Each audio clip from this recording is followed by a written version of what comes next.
Hello, sports fans, and welcome to Got Next Gaming. Your host, M1Way here with some Madden 18, and we are going to do a rebuild. And it's that time of year, folks. Got to do the rebuilds of these teams that are out there. And of course, we're going to start first and foremost with my favorite team, the New York Jets. They are definitely in need of a rebuild. This team is devoid of talent. So we're going to go through and we're going to put a tremendous amount of effort into scouting the prospects that are out there for the draft. I am not going to play this like a fantasy draft, like a fantasy rebuild where I just go out and trade for a whole bunch of, superstar players or whatever, and it's just not realistic. I want to make this as realistic as possible. That's kind of the way I do these. I go and I build for the draft and trying to sign back our players that can possibly do something in the future, and I try to build around free agency, being prudent about my choices and things like that. We're going to take a look here, though, at the Jets. They are completely depleted as far as, talent goes. Anunwa's out. Malden's out. McClendon got hurt here in preseason, so he's out for 4 weeks. We got to start off that way as well. And then we got to take a look and see who we're going to re-sign for the team, who we want to keep, and things like that. Anunwa's a possibility, so is Claiborne for me. I'm not so sure about Jeremy Curley. We'll have to see how the season plays out. I will tell you this, I did go week to week in doing the simulation of the season rather than trying to sim the entire season. The entire first season is pretty much an easy sim through without nothing to worry about or think about. Just so that I can get the proper scouting points that I need to pretty much scout everybody that is available prospect-wise. And we're going to look through, we don't really need a left end, but I kind of tend to scout everybody that's available in the first round just because we don't know where we're going to fall. We don't know if we want to make some trades for things like that to drop us down lower on. I get the feeling that this Jet team is going to get the #1 overall pick. It's kind of the way I feel, the way they're playing so far. So we'll have to consider that. We're definitely looking at all the need positions here as well going forward. But first and foremost, like I said, get the first round out of the way. This way I know where I kind of want to sit, where I want to land, because you can pick up some decent draft picks with the #1 pick overall. It's definitely a nice trick to kind of use. So here we are. We're 0-7 so far into Week 8.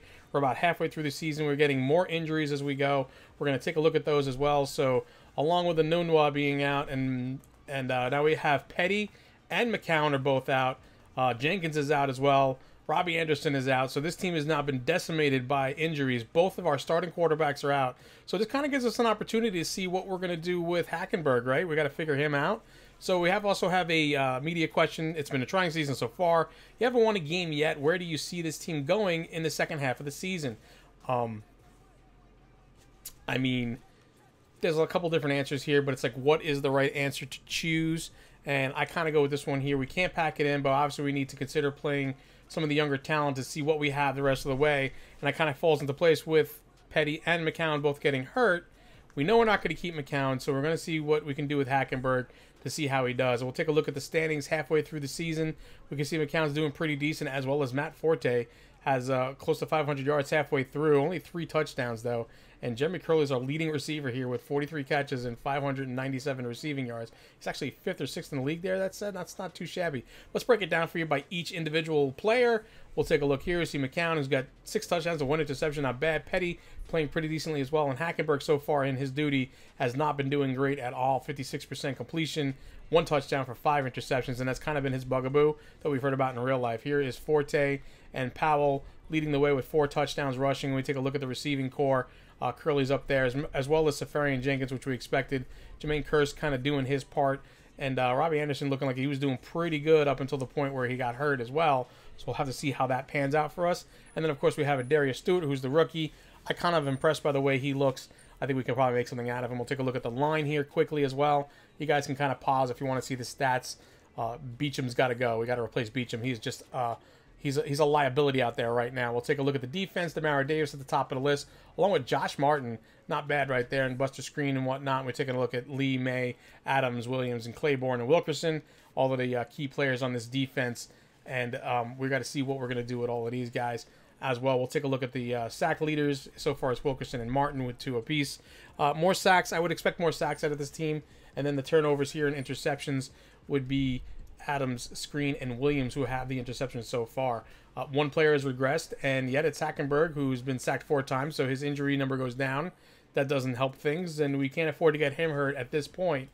We're hoping that he can kind of make it through, but we're going to see what happens with him as we do go. So we do have returning from injury Robbie Anderson, who falls back into the slot receiver position. So that should be helpful right there. Another media question. It's fair to say wins and losses begin and end with your quarterback. Right now, he's not playing well and your team's losing. What needs to change? So, I mean, this is really easy for me as far as I'm concerned. I mean, we don't have anybody to change to unless we go sign somebody from free agency, right? So I picked the last one here at the bottom of the list. Nothing needs to change yet, but if this keeps up long enough, I do think we'll have to look at the QB situation. I mean, it's an ongoing thing anyway, so I kind of felt like it was a real dumb question to ask at this point. But, I mean, I guess the game doesn't really count for the fact that we have terrible quarterbacks on the roster all the way. Taking a look more at the scouting reports here, that Louis Launder is sitting there at the top looking like the best one. We do win a game. We beat the Buccaneers of all teams, 17-16. And we could see how Hackenberg did in that game. I just was kind of curious. And he actually had himself a pretty decent game, 267 yards with a touchdown and no interceptions is definitely a step up from where he was. But now we have an injury decision to make. And as far as I'm concerned, we know that McCown's not coming back, even though he's the best quarterback on the roster. I'll sign for somebody else if I have to at that point. But we're going to want to give Hackenberg a chance to kind of show what he has before we bring Petty back early from injury as well. So we do try to go sign a few players. I found that the re-signing of players situation was, I don't know if it's bugged or glitched or whatever, but I mean, there were points where I was making offers to people, like I would take a little bit off of their salary and offer to them, and they're like, we want more money. And there were times I was offering exactly what the fair offer was, and they wouldn't take it anyway. They seemed like outright. I don't know if there was like, so I'm not sure if it has to do with the roster rating or whatnot, but a lot of these guys just didn't want to sign offers. And I mean, they really weren't worth the money that they were asking for. I know what they're saying, they're fair offers, but realistically, Dakota Dozer, who's a backup at this point, I mean, he's got some good upside, but he's definitely not worth the money that he was asking for, especially somebody who plays limited downs, if any downs, at this point of the season. So we take a look at the Jets stuff here as we go across, and again, we're going to continue to try to sign some of these guys, and it was a tough, tall order to do. Here we are, we're going to make an offer, and we're going to pull a little bit off of the top there. I mean, we just go a little bit off, and he's like, I need a better salary. And it's just, that's the kind of way it went. I couldn't save myself any money at all. Maybe that's a proponent of having a bad roster to begin with. They don't feel like they're going to go anywhere, so they want to make more money in the process, which just makes no sense to me. I'm old school, show me what you got and I'll pay you. That's kind of the way I go. Here we actually go and try to make an offer that's the same as he was getting. Like, this is the offer he wants, but he needs more work. Like, he likes the contract length, but he wants more money. And we gave him exactly what he asked for, or what the fair offer was. I don't know if that's what he was asking for. That kind of might be a good aspect to add to it as well. Maybe we put back, that might be something they should add, where they put in like what the player's asking and then what the fair offer is, and then we can kind of make a decision from there. We come to the end of the season. We're going to take a look at some of the stats here. We can see Hackenberg, 3 touchdowns, 11 interceptions. Petty came in at some point and did a decent job, 8 touchdowns and 2 interceptions. We didn't play McCown the rest of the way. We played Petty the rest of the way because we want to see what we got in him. I think Hackenberg is just a lost cause at this point, and Bryce Petty might be something that we can work with if we can't find anything else. Forte had a decent season, 1,000 yards, 5 touchdowns. Powell did his part, getting 6 touchdowns. We take a look at the receiving core. Nothing really here to kind of jump out at you. Jenkins did exactly what I had expected him to do, and it is what it is. You guys can kind of pause and go back if you want to see what the stats were there. We take a look at the defense, and it was Davis and Martin at the top of the list. We could use definitely a little bit more on the sack side. Wilkerson led the way with 5.5. Williams didn't really factor too much into sacks. He did have a decent amount of tackles with tackles for a loss as well. Expected more sacks out of Williams, though, to be completely honest with you. So we'll take a look at that. We'll sort it out, and we'll take a look right here now. So you see Wilkerson led the way, having himself a decent year, but could definitely be better. So 5.5 sacks, 14 for a loss. And then we'll take a look at the interceptions of the defense as well. But I definitely expected more out of Leonard Williams. 71 total tackles, okay. 10 tackles for a loss, okay. But we definitely want to see more than 2.5 sacks out of him. We can see not much in the way of turnovers as far as interceptions go. There were some fumbles and fumble recoveries, and it looks like Jamal Adams led the way there, which we expect out of him. We expect him to be kind of a playmaker for us going forward. So a couple of these guys did do a decent job forcing fumbles, and even in the fumble recovery, looks like it was Darren Lee who recovered the most fumbles there with 2. So we'll take that. That's going to be definitely an upside. We're going to make an offer here to a Quincy and no one's going to be higher than what the fair offer is because we don't want to lose out on a guy who's a 79. He's got decent numbers upside-wise, and we feel like we can get him to like an 85 if we can develop him properly. So we're going to offer more money than what the fair offer is, and he's going to say, I just want to sign with somebody else. And this is the kind of thing I was talking about. They made it almost impossible to sign a lot of the guys, and maybe it has to do with the fact that the roster just stinks, and I get it. So we go in here, we're going to make a bigger offer for Safarian Jenkins as well. He's down a little bit, but he likes the deal, so he'll stay with us, which is good. I kind of feel like that was a big deal right there. Centers, it's going to be tough to find a center in this draft as I was going through scouting players. So we want to hold on to Wesley Johnson for now until we can figure something else out. And he does resign with us. Now I'm going to take a look at free agency and really nothing to jump out at. I mean, Drew Brees is up there on the board. He's like a 93 or 94. But at his age, it's just not worth it. He's like 38, 39 years old. Teddy Bridgewater was definitely a tempting bait sitting right there for me at an 82. We know we can develop him. He's a mobile passer. He's got a little mobility to him too as well, even though he's a balanced quarterback. But at 89 points, to try to make him an offer and hold and get him in there and interested would be a really tall order as far as I'm concerned. There were definitely some interesting pieces out here in looking forward at this, like Jamal Charles and whatnot. Again, older, not really necessary for us to kind of go after. I like the way B. Logan looks. Again, we're going to have to make a big offer to get him. He's 28 years old. But as an 82, that would be a definite huge upgrade over what we have in the defensive tackle spot as it stands right now. So we're going to go ahead and we're going to make him an offer. We're going to see if he likes it. We're going to see if we can make it something pretty fair. We're going to up it a little bit because we know we have to compete a little bit. So we're going to go a little bit higher than the fair offer, but it's not even close when we take a look at his 89 points as compared to 94 for another team. Again, we're back at Bridgewater, and it's like one of those things. Can we make him an offer? Do we want to drop $11 million on a quarterback at this point? And the answer is no. I have a lot of other work to do. There's Morris Claiborne. He didn't want our offer when we were trying to re-sign him, so we go ahead and we're going to make him an offer here, a little bit off of the fair value. He is going to probably accept that because there's nobody else vying for his services. He is an 80 overall when his confidence is up, so we'll kind of go after that. And cornerbacks are hard to find in this game.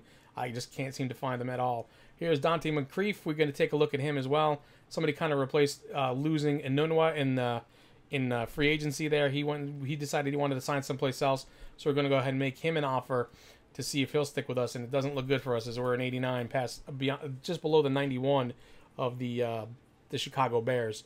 So we may want to change his offer a little bit to try to get a little bit more out of him, but I'm not really sure yet. So now we'll take a look at Garoppolo. Somebody who people have talked about a lot, and he is definitely somebody you want to dump some money into. $8 million is going to be more than worth it for him. 26 years old, and he's got quick development. Nobody else made him an offer, which I was surprised by, or a decent offer. The Broncos did, but nothing decent. And we're just going to have to figure it out because there's not a lot here in the draft that I'm impressed by. James Burnell just doesn't impress me. Neither did the top guy there, Prefontaine. Morgan Taylor was the most impressive quarterback in this draft as far as I was concerned based upon skills and his combine numbers, but almost not worth it. This guy is the best running back in the draft by my estimation. And then we have Eli Rogers here, who's a free agent, and we're going to try to make him an offer to try to shore up some of the wide receiving issues that we're having now as well. We do have Jermaine Kearse, but we have to figure out beyond that we have no depth. We're going to have to go sign some cornerbacks too. We definitely need some upgrades here and there. We're going to get Quan Williams or make him an offer. He's a 76. He's on the right side of 30 as well. As far as I'm concerned, 27, we can kind of develop him and then turn him into something. So we do get some accepts and we do get some rejects as well. Look like Kendall Wright did not like our offer. We went after him as well. So now we're going to advance here a little bit and see where we're at. We have a few players returning from injury, and we have the opportunity to start the NFL draft. And this is where we're going to have to be careful. We'll take a look at our signings first. Claiborne, Garoppolo is a 79, is a huge upgrade over what we have quarterback-wise, and we kind of shored up a few other positions, just kind of more depth than anything else. We're going to have to really try to build through this draft, and going to have to be really creative in doing so. So let's go ahead and start the draft, and right off the bat, to start things off, we're going to do something extremely interesting here. We're going to make it so that I didn't like anybody at the top of the board. I was not impressed by that Lewis, whatever his name was. I ever forget what it was. We're going to see what we're going to get as far as offers go for trading away the #1 pick overall. And the best one here is the Browns, who have 2 first-round picks, 4th and 16, and they're offering us a first-round pick for next season as well for 2019. So that's 3 first-round picks for our first-round pick this year. and we're going to get 4th, which is going to kind of drop us down a little bit, but we'll still be able to get what we need. San Francisco's offer just wasn't enough for me to be impressed by it. The second round draft pick in this draft is not good enough for me at a 35. So we're going to go ahead and make that move, and we're going to take a look and see who we're going to draft here at number 4, as we like Tay Patterson, and they tell us that we reached. He's a 25, and we drafted him at 4, but he's got some solid pass block numbers, and he's going to take over right away at the starting left tackle position with an 80 overall. Not mad about that at all. Then we have Jerron Seamster here, who is the best running back in the draft, and we're going to go ahead and pick him. And we pick him at 16, and he was considered 14th in true talent, so not bad at all right there. He's got some solid numbers right here, and I'm going to think that he's going to be starting pretty soon for us at a 79 overall.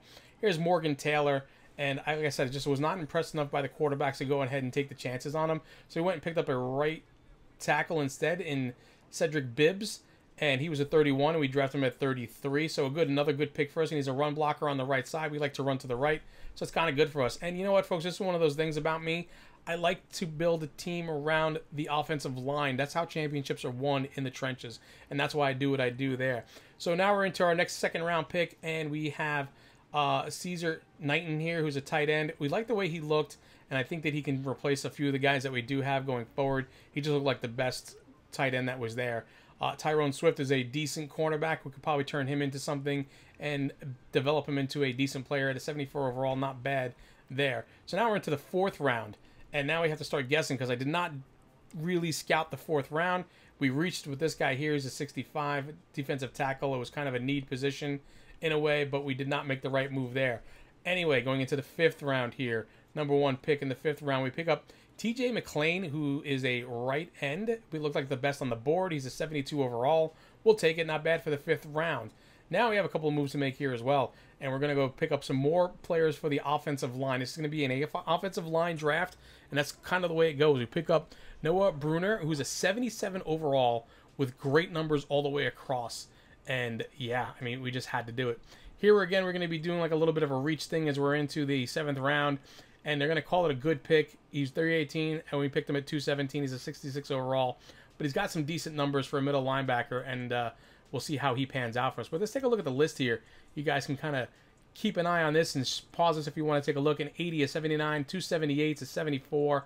Not bad at all.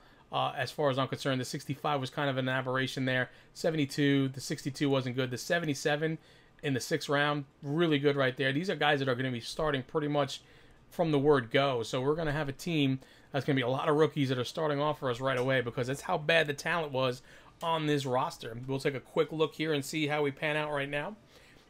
And we can see that the 3 guys that we drafted are going to probably work into starting as soon as possible when we reorder stuff around here and we take a look. But our defense as well, taking a look at that, we're going to make some moves and try to get things going. We got Kenton Zaro back as our kicker. We're going to work on replacing him at some point as well, because he's just not going to cut it for us as far as things go there.